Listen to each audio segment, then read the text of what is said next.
Welcome to IVF This, episode 42, How It Was Supposed to Go.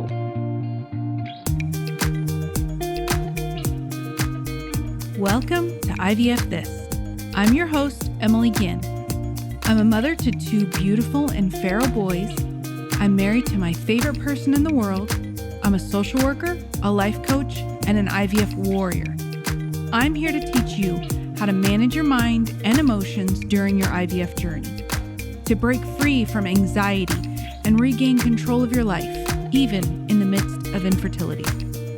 I'm going to teach you to say IVF this to how we think about, talk about, and experience infertility. Let's go. Hello, my beautiful friends. I hope you're all doing so very well. I'm so excited to bring you today's topic, but first, I wanted to remind everyone that hasn't yet checked out my anxiety mini course to do so. Anxiety is probably the number one emotion that my clients and prospective clients talk to me about. Anxiety affects roughly 18% of the adult US population, and that's just the US. We also have a lot of international listeners that are also impacted by anxiety. In 15 minutes, I talk to you about how anxiety is created and the basic framework for changing your relationship with it, which is where the magic is. We're not trying to get rid of anxiety. It's actually a necessary function in our brain. We've had anxiety throughout our entire human evolution. It's probably one of the main reasons we've stayed alive. But it's not the villainized thing that most of us think of it as. Most of us tell our anxiety that we hate it. We tell our anxiety that we want it to go away, to leave us alone. But I want to show you that that's not the case. Your anxiety is trying to tell you something, usually that you're afraid of something. It's like a giant flashing dashboard indicator light that there is something going on in your brain. When we treat anxiety like this villain, then we give it so much more power. We tell it that it's stronger than we are, but it's not. It's an emotion that we experience. It's a vibration in our body. It is in the resistance of anxiety when we feel it most intensely. It is in the resistance of it that creates more of it. And that's what I want to give you in that free mini class. So you can check it out on my website, www.ivfthiscoaching.com, and it's on the homepage. You scroll about halfway down, you sign up, and it's delivered right to your mailbox. As I mentioned, resistance when I was talking about anxiety, and resistance is actually the big topic for today, with a little bit of a different twist. So the episode title is How It Was Supposed to Go. All of us have this story about how our family journey was supposed to go. Maybe you and your partner were supposed to just have sex and get pregnant. Maybe you planned on having a partner, but you're going it alone. Maybe you and your partner had planned to use donor material or surrogacy, but even that hasn't gone to plan.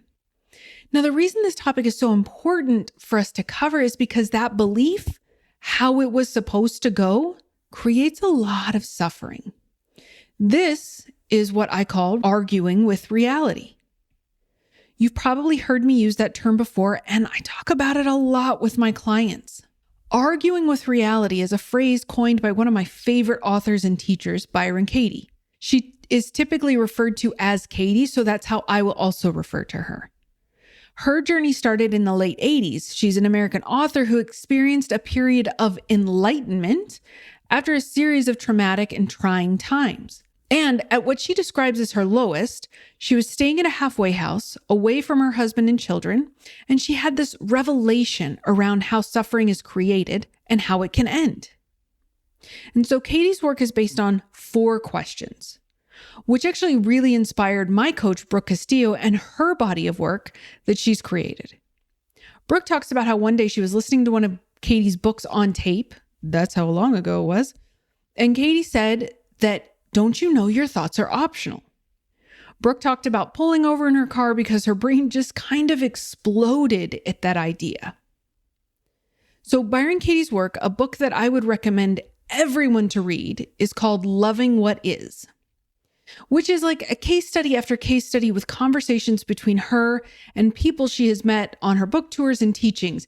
It's based a lot in transcriptions. But all of Katie's work is about inviting reality, agreeing with what the reality of a situation is. So let's talk about what arguing with reality actually is. It is when we try to deny, push away, or refuse to accept the truth of what is in that present moment. For example, this isn't how it was supposed to go. I shouldn't have to do XYZ. We shouldn't have to do XYZ. We shouldn't even be in this position. This isn't how it was supposed to happen. This isn't how it's supposed to be happening. This should be different. Maybe with your partner, you think they should just whatever. Anything like that, anything like those statements are hallmark examples of what arguing with reality really looks like. Now, it is arguing with reality because it presupposes that whatever is happening isn't supposed to be happening, even though it's happening. Now, as Katie says, when you argue with reality, you lose, but only 100% of the time. It is in the denying, the avoiding, the pushing away, or refusing to accept that makes it so uncomfortable for us. So we have the anger, frustration, discomfort, and pain associated with the lost expectation for us, which is what we're really talking about, right? How it was supposed to go, right, is an expectation that you had on a particular course of events in your life. So anytime our expectations are not met, even when we tell ourselves that we have quote unquote no expectations, right, there is pain. Some unmet expectations could create mild annoyance. You expected your coworker to take care of something and they did not, or it could be massive unmet expectations, like infertility. So let's go down that path. This breach of expectation, this unmet expectation, and we are now confronted with the term infertility. Now, this is true whether or not you're dealing with primary infertility, secondary infertility, unknown infertility, male factor, or female factor. It's all a breach or an unmet expectation. So we've already got pain, grief, and loss for that. Then we pile on the anger, frustration, resentment, which are all forms of pain, on top by arguing and saying things like, this shouldn't be happening. It worked last time. It should work this time. We've never done anything wrong. It's not supposed to be like this because we're super healthy. I mean, there are hundreds of examples that I could offer you that create more pain and more suffering. They're like layering on pain and suffering, like the worst parfait of pain and suffering ever, layer after layer. Now, let me be super clear about something. I have curated my own parfait of crap month after month for those first few years of our journey. Every time I got my period, every time I was in the 2-week wait, every time I talked to anyone about it, every time I heard or saw a birth or pregnancy announcement, every damn time. I remember one of the biggest thoughts, one of the most painful thoughts that I had during this time was that we had done everything right. And this is why we shouldn't have been in that situation, right? My husband was finishing and had finished his PhD. And at that time, I had already finished my master's degree. We bought a house, we had good, stable jobs, and still we were dealing with this. This was so painful because I was arguing with what was happening, saying that it shouldn't be happening. And then I was adding on this heaping layer of victimhood because of that thought we did everything right. The subtext of that thought is that we're being punished even though we did everything right. I don't know, maybe that's how you feel too. This belief, right, if we strip it down to its basic core, was that it truly impeded me from finding any joy in the life I was currently living. And I mean, that is everything. That's what we're talking about.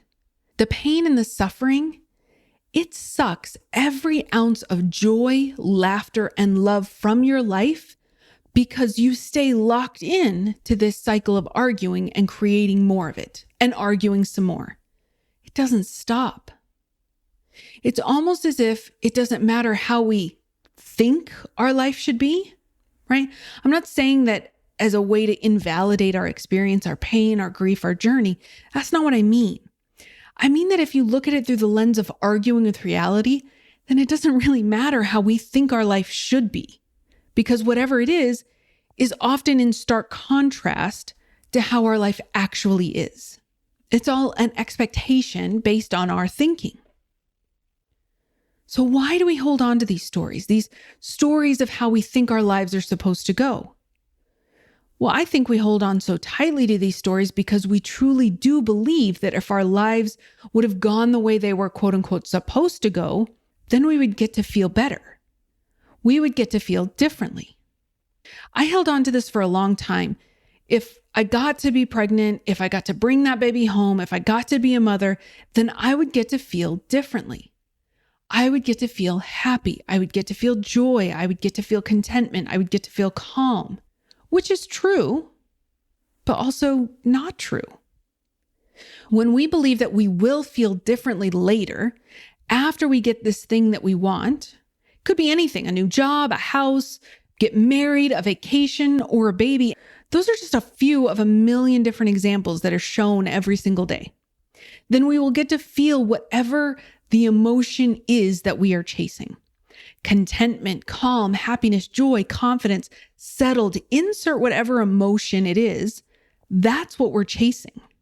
We want the thing, but not necessarily because we want the thing, but because of how we think we will get to feel when we have it. And there's nothing wrong with that. This is not a judgment about anything. This is just how human brains work. But we forget that life is 50-50. You've probably heard me talk about this on the podcast before, but if not, what I mean is that if you had a big circle that represented your emotional experience in life, 50% of that circle, meaning 50% of the time, would be positive or comfortable emotions, happiness, joy, calm, all those emotions that we chase. And 50% of that circle, 50% of the time, would be negative or uncomfortable emotions. Anger, resentment, grief, anxiety, whatever it is, the emotion that you're running away from. Now, I do want to throw out one small caveat in here. There are emotions that we might routinely experience that are unpleasant. So why do we feel those? The ones that are coming up for me are like anger, resentment, frustration, anxiety, discontent. We might feel those more often than not because they are comfortable emotions, but because they are familiar emotions. Anxiety for so many of us is a very familiar feeling. I know exactly how it feels in my body. I know pretty much how I can expect to feel when it comes to visit.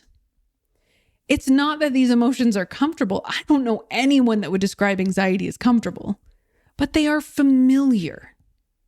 And it's based on how we think about things. Especially if you've never worked with a coach or have never questioned the things that you think about, your unconscious and habitual thought patterns might be more likely to create those familiar, albeit uncomfortable emotions. But back to 50-50. When we feel this pull, this urgency to not be where we are, to be somewhere else, to have that thing that we want because we think we will get to feel better once we have it, we forget that life is always 50-50. Life is 50-50 in the waiting and 50-50 once we get what we want. This is not how we're conditioned to think. I understand that. This is actually very counter to our culture of achievement, of capitalism, of accumulation. But think about when you got the job that you wanted. Maybe it was a promotion within your existing company, or maybe you applied to another company and it was a promotion like that. You get the job. Yay! You feel so proud of yourself. Understandably so. But you probably also feel anxious. Maybe some imposter syndrome comes in and rears its ugly head. Maybe you feel resentful of your old company because they didn't try to retain you. There's so many potential scenarios here. But you're not exclusively feeling excitement or pride, which I think is what most of us expect. That excitement and pride also has elements of anxiety, 50-50. We always expect that we will only feel one emotion, but we don't. In fact, as grown adults, I don't think that any of us feel just one emotion at a given time. I think we constantly have what's called cognitive dissonance, which is holding two opposing thoughts or feelings simultaneously. That is part of living and having a fully formed prefrontal cortex. We get to experience the range and the contrast of emotions. One of my very favorite movies is Disney's Inside Out. If you've never seen it, I implore you to watch it. It is a beautiful, shining example of how our emotions interplay with each other, how we need all of them. The primary emotions that are experienced in the movie are anger, joy, sadness, disgust, and fear. And we need all of them. If you've seen it, I would invite you to watch it again. I've probably seen it a dozen or so times, and I want you to particularly pay attention to the difference between the emotions of the adults in the movie versus the kiddos. I think it's quite remarkable. Anyway, we expect we will feel one way, which is usually a very positive emotion. And yet when the 50-50 of life confronts us, it's like all of the alarm bells go off in our head that something's wrong or that we've done something wrong. But it's just being human. One of my previous clients, I absolutely adore her, and we still exchange emails. But she just finished what she has decided is her last round of IVF. She's gone through multiple rounds without success. And after she got the results of her last beta, which was negative, and was emailing me about it, she said she felt this mixture of sadness and relief, that she wasn't really expecting to feel relief. Now, we've already worked together. She's very aware of her thoughts. So she went on to explain how it made sense that she was feeling relief, but mostly about how it wasn't something she anticipated. It wasn't something she expected. She didn't have to do any more shots, any more symptom spotting, any more doctor's appointments, that she could focus on grieving and living again. And I think that is so beautiful and such a wonderful example of 50-50. She expected to only be sad, but there was relief in there too. So when we convince ourselves that we will get to feel better or differently once we have that baby, it's almost as if we're planning in fantasy land. We're not taking into consideration that, yes, we will feel amazing and blessed and grateful should we get pregnant, but we will also probably experience some or a lot of anxiety. We fantasize about being pregnant and the round belly and the joy with all of that, but we don't take into consideration how physically taxing pregnancy can be.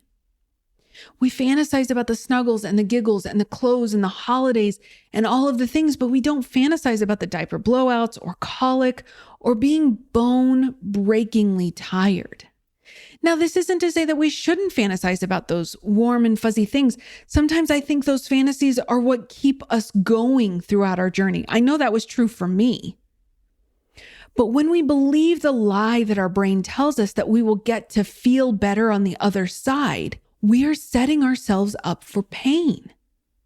Because when we do invariably experience that negative 50-50 of life, we tend to think that something has gone wrong. Something is wrong with us.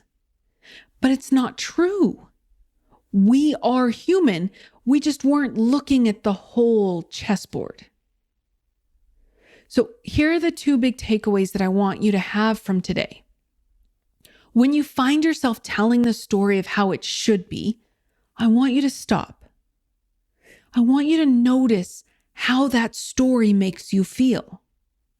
Does it feel heavy and uncomfortable? Does it feel angry and frustrated? I would imagine it's something in a rainbow like that. Take a moment and offer your brain the thought, this is where we are. I wanted it to happen like that, but it didn't, and this is where we are. How does that feel? Maybe a little lighter? Look, we're not going to get you to a place where you feel amazing about being on an infertility journey. That's not really the goal. The goal is to not create more suffering around it, which is what arguing with reality does. You could also try changing it to something like, I wish this would have happened like that. Does that feel differently? It may or may not. Play around with it. I want you to think about choosing your thoughts as like going into a dressing room with this pile of clothing and just trying it on. See what feels good, what flatters you, what doesn't, and get rid of what doesn't work. It's kind of the difference between standing in the rain and shouting, "It shouldn't be raining right now," and, "Oh, yeah, it's raining right now." How do we know it actually should be raining right now? Because it is. Everyone in your immediate vicinity can see that it is raining. Why tell yourself it shouldn't be? It's the same with your journey. How do we know that this is the path you're supposed to be on? Because it's the path that you're on. Trying to argue against it is only going to lead to your suffering. And the last thing is when you find yourself believing that you will get to feel differently, you'll get to feel better when, I want you to remind yourself that it's the same here as it is there.